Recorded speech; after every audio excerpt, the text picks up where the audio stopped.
अस्सलाम वालेकुम जी। मेरा नाम नसरीन है। ਅਸੀਂ ਪਾਕਪਤ ਨੂੰ ਬੋਲ ਰਹੇ ਜੀ। ਅਸੀਂ ਮਾੜੇ ਬੰਦੇ ਆ ਜੀ। ਮੇਰਾ ਛੋਟਾ ਜਿਹਾ ਬੱਚਾ ਹੈ, ਪਦਾਸ਼ੀ ਹੈ, ਇਹਨੂੰ ਆ ਮਸਲਾ ਹੈ। ਅਸੀਂ ਵਿਖਾ ਨਹੀਂ ਸਕਨੇ ਆ, ਅਸੀਂ ਵਿਖਾ ਨਹੀਂ ਸਕਨੇ ਆ ਭਾਈ ਜੀ।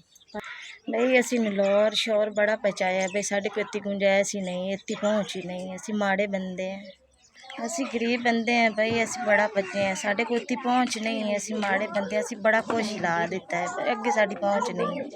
मेरे बच्चे का जिंदगी मौत का मसला है, बहुत परेशान है असी इस वजह तो बई। इन पतालुआ का मसला है, उन्हें बई पैसे बड़े मंगे ने, साड़ी सर्दी गुंजाइश नहीं है।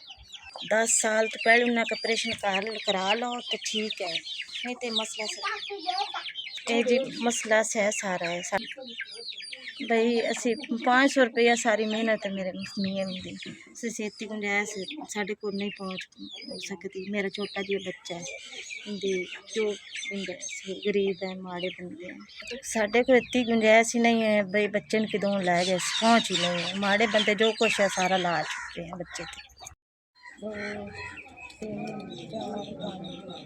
SVS जी तुहाडा 5000 पहुँच है, ये 5000 पहुँच है। इस जेड़ा इलाज होया असी करा बच्चे।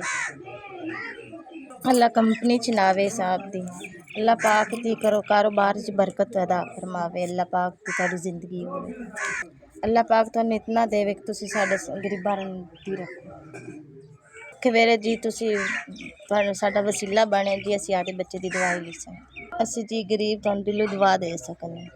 अल्लाह पाक तुहानू इतना देवे तुसी इवें गरीबां दी इमदाद कीती रखो जी। तुहाडे तो दिलों बड़े खुश है। SVS तुहाडी बड़ी मेहरबानी, अल्लाह पाक तुहानू गना दे।